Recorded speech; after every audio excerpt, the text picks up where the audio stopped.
ازيكم عاملين ايه؟ ده احسن غسول انا استخدمته، اسمه شين.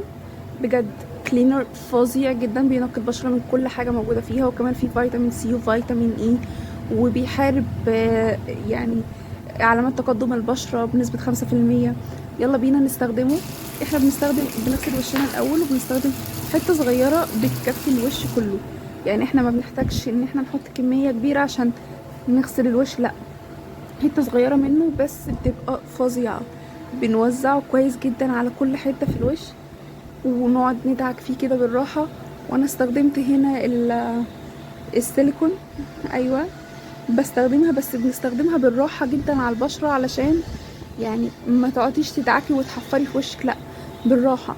تعاملي مع بشرتك كأنها يعني حاجة بتحبي تدلعيها. انتي بتغسليها عشان انتي تدلعيها، عشان هي انتي يعني دي بشرتك، لازم تهتمي بكل تفاصيلة جواها. تمام. بصي، بالراحة جدا بالراحة جدا هتلاقي احسن نتيجة، لدرجة يعني ان هي هتبقى بشرة صافية. بجد من احسن انواع الغسول اللي انا استخدمته لغاية دلوقتي. بجد فظيعة جدا. بصي، اول ما يبدأ يعمل رغوة كده اعرفي ان خلاص كده فعلا البشرة نطفت جدا. ما بقاش فيها اي زيوت، ما بقاش فيها اي شوائب، ما بقاش فيها اي حاجة. هو بيطلع لك كل حاجة منها. اول ما بتحسي ان هو خلاص كده عمل الطبقة البيضة دي، هو وصل للمرحلة دي فعلا. بس بعد ما غسلنا وشنا، بنستخدم بقى الجل بتاع تشين.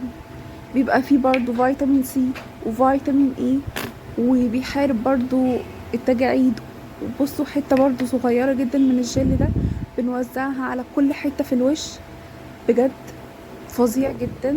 تحسي ببشرتك بعديها ان هي فيها كمية نقاء وكمية روقان للبشرة ما شفتوش قبل كده. حتة صغيرة، بس انتي بتعملي حتة صغيرة بتعمل كل الوش، وما بتخليش اصلا في وشك يعني ايه، تحسي ان هو كده بيلمع بيزيق زي بتاعة الاطفال.